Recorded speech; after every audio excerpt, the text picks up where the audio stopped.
What's up, everyone, and welcome to this week's episode. And I've got a really good one for you today because I'm going to share with you things that you may not be doing that could improve your life 1,000%. And yes, I did say 1,000%. Now, most of these things are things that I used to do or things that people do in business that are going to help you in your personal life. Why do I say this? Now, if you know anything about me, you know that I was running multi-million-pound businesses for a very long time. I'm going to say over a decade, and we're going to leave it at that. So when I used to have these ideas, or when these business ideas used to be talked about, I used to wonder back then. So when I first started really like running stores, I used to wonder, if I do these things, what my life would look like. Now, I didn't necessarily implement the ideas. I just used to wonder. And then once I started doing personal development, I realized that this is what everyone is doing that is being successful. So every person that is super successful in their lives, they're adopting some business principles. And here we go. So the first one I want to talk about is really something that hopefully when you implement it is going to really transform your life, okay? Because it does change businesses. It's not, when people do this, their businesses change. So the first one is strategizing your life. Now, what do I mean? So in business, when they have strategies, they will decide what the business wants to focus on, okay? So for you, in terms of strategizing, it's going to help you to stop reacting in life, okay?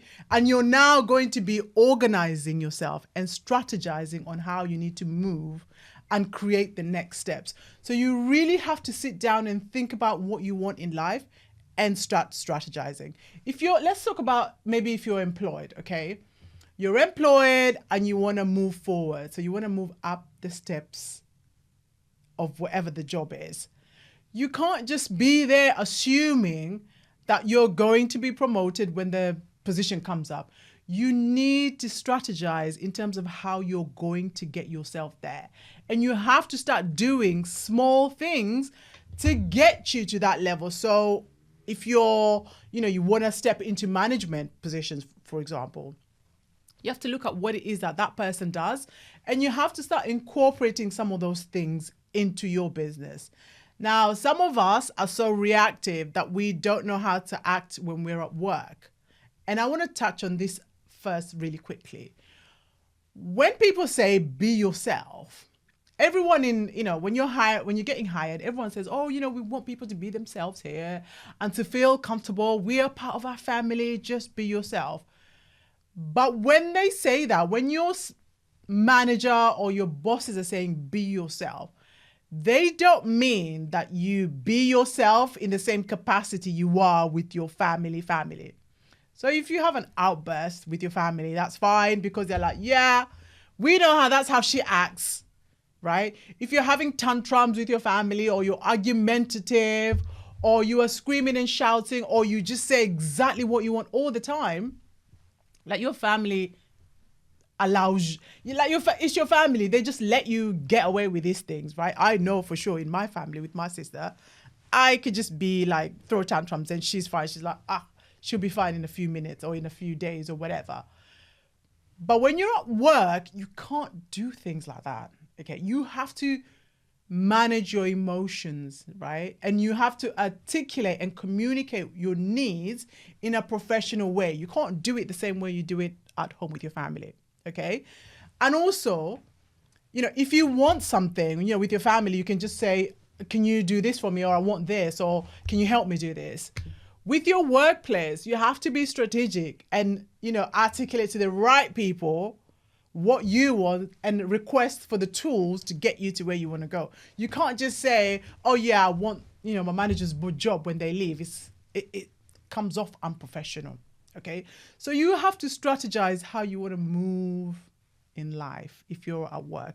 And you have to do these things in all areas of your life, okay?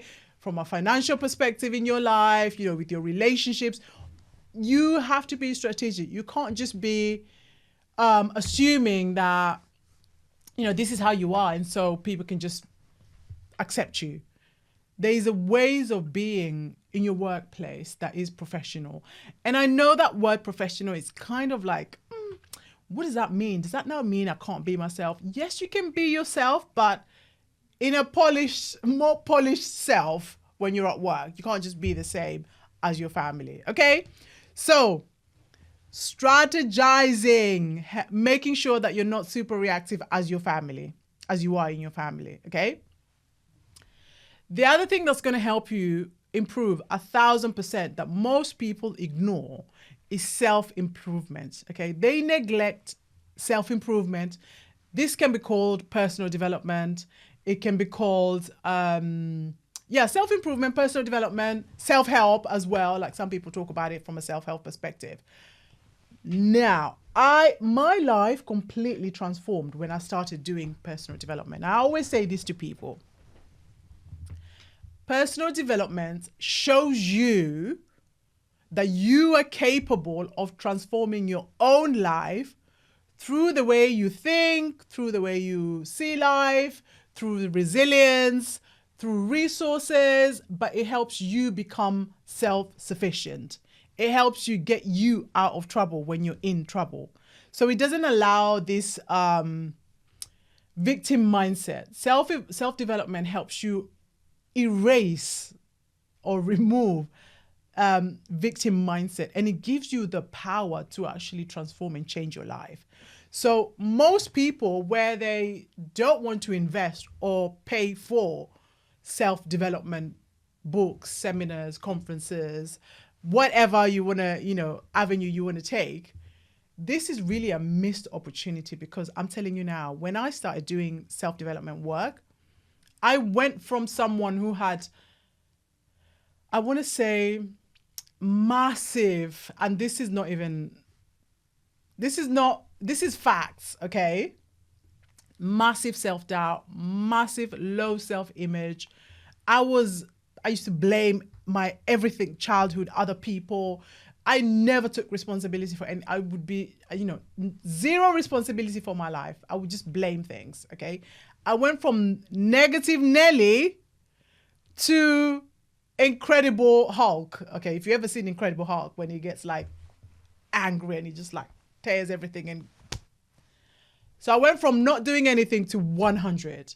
This is what personal development does for you. It allows you to stop moaning, stop complaining, and just start doing things with what you have. Resources, using the resources that you have. Okay, so don't neglect self-development, okay? It helps you do so many things. It helps you fix your problems. Trust me.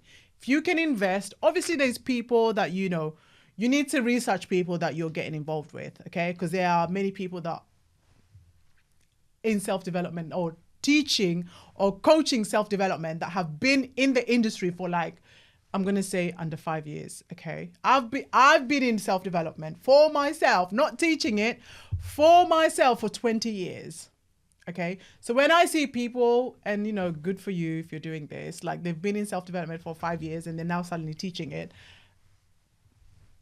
that's all I've got to say, okay? So if you have the means, or even if you don't have the means, if you can try and invest in personal development, start working on yourself, start going for your goals. If you feel that you have no purpose in life, self-development will help you unravel that, because it helps you start, begin where you are. Okay, because when I started initially, I was like, I don't have this, I don't have that, I don't have this. But actually self-development asks you, what do you have now? Or rather, it asks you, what problem do you have now that you want to deal with? And at the time, I had a negative mindset.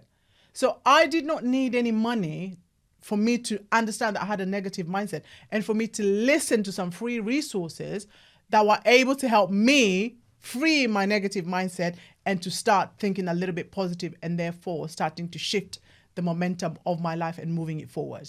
Okay. If you have low confidence, you do not need money to listen to YouTube videos that talk about how to improve your confidence. You can just go and listen to them and start taking action there. Okay. So don't use resources as an excuse. We live in an age now. Amazing. You can find all the information you need on the internet. Take what you can for free and then start to invest in yourself rapidly and as fast as you can. And obviously the most important thing is going to be taking the damn action. Okay.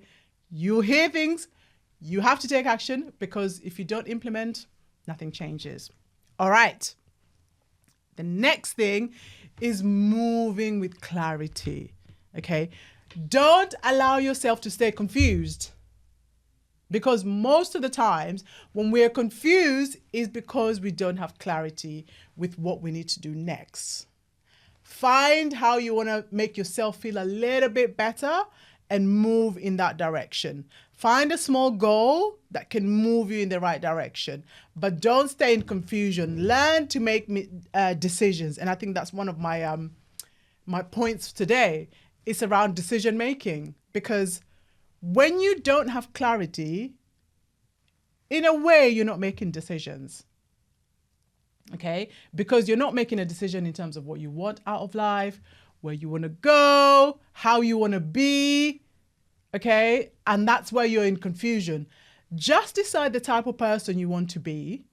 If you're confused about jobs, where to work, who you're going to be, decide the type of person who you're going to be. I.e., for example, do you want to be the type of person that takes action?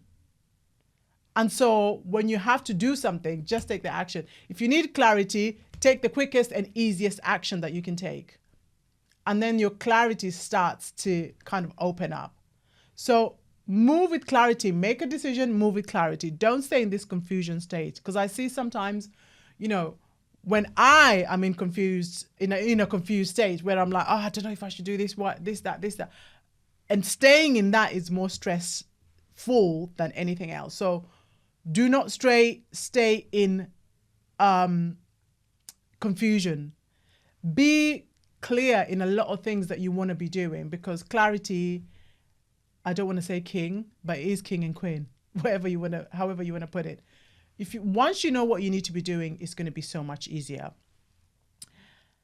The other thing that's going to help you move fast is actually taking responsibility of your own life.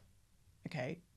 Take responsibility for your own life. If you are, I don't even want to use age for this, because I used to use my nephew as a measure. My nephew is a big man now. Okay? But he was young. When he was little, I used to say, if you're under 21.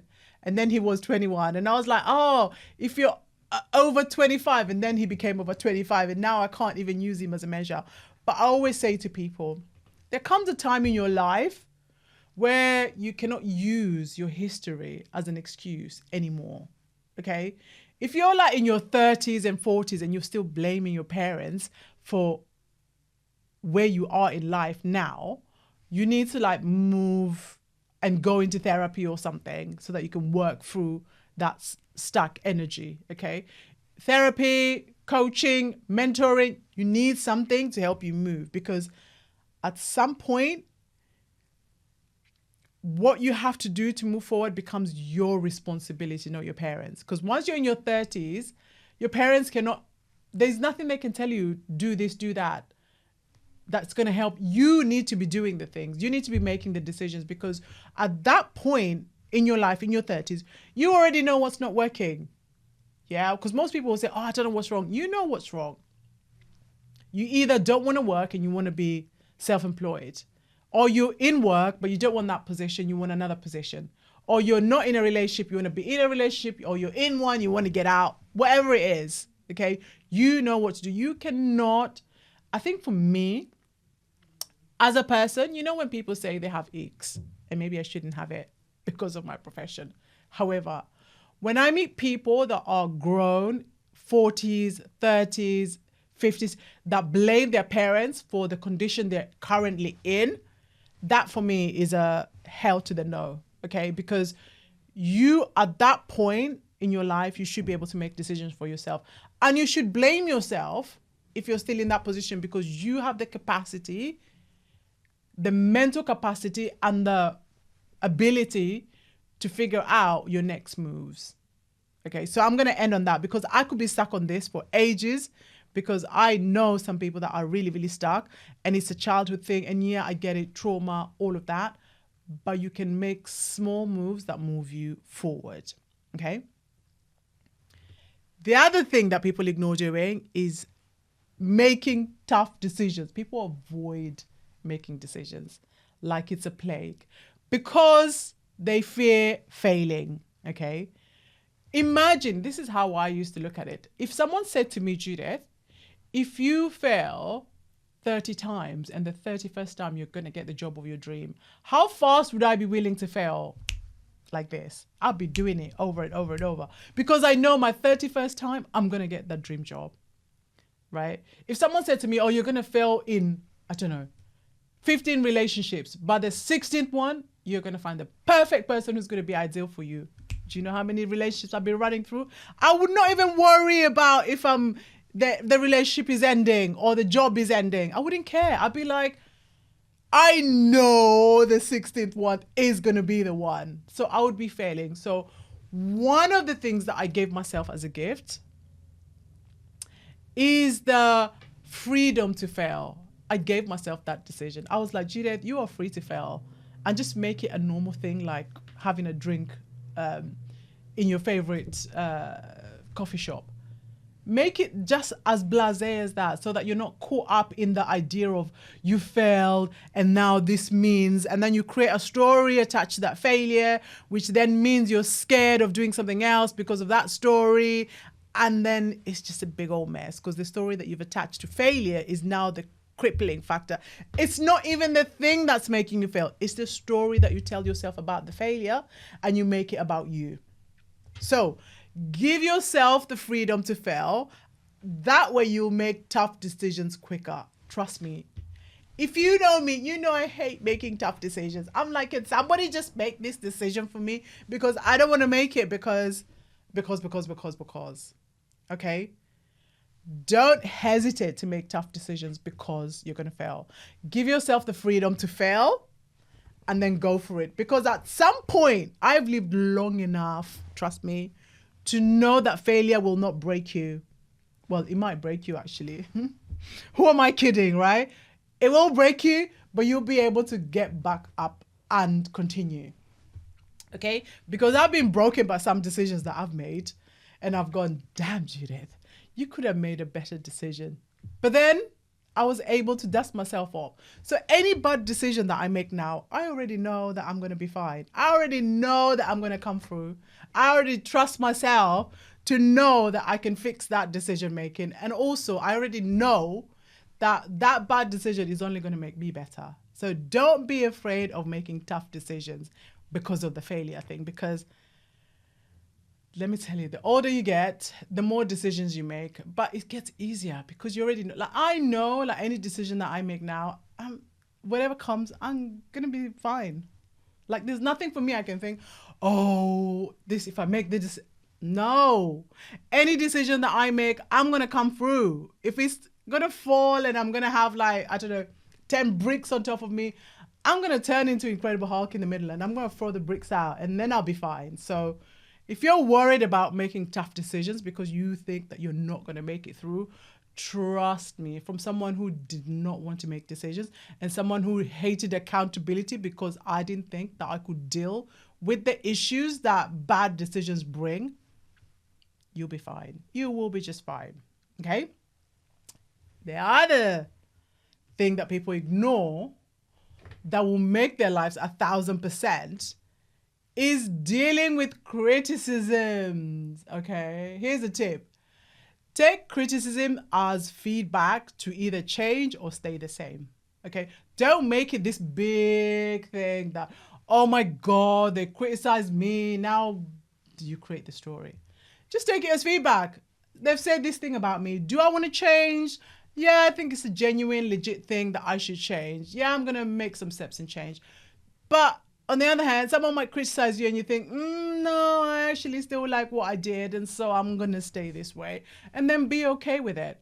I think criticism, the reason why it hurts so bad is because we make it personal, and we think it's us, and you make it's you.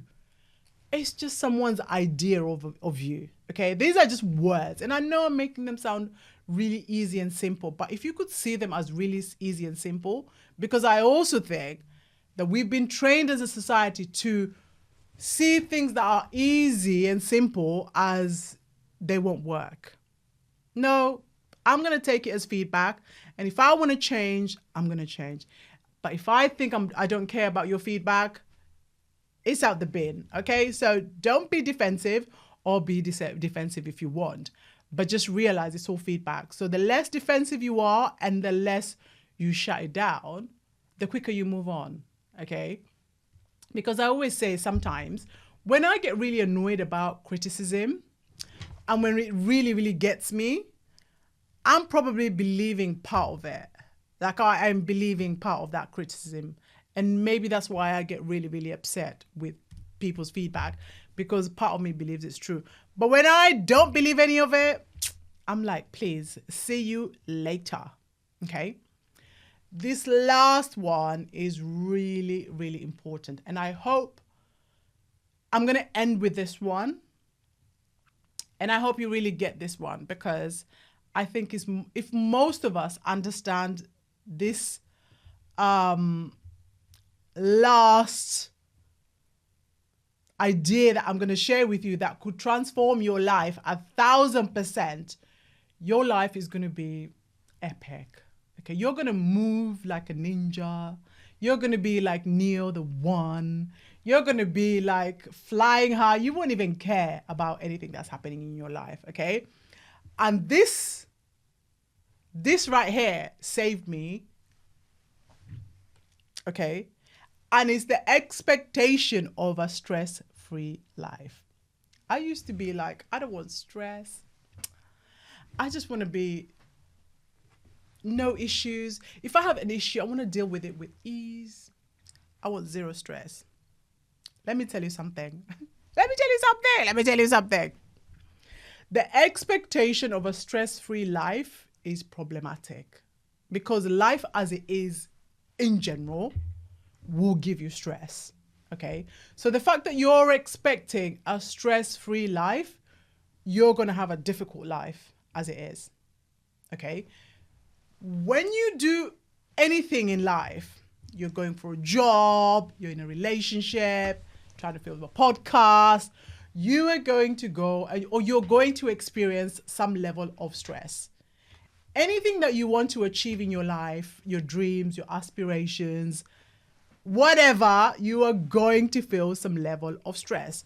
The bigger the thing is, the more the stress is. Okay. If you're scared of speaking on stages, you're scared of, I don't know, going out and socializing, you are going to have some level of stress.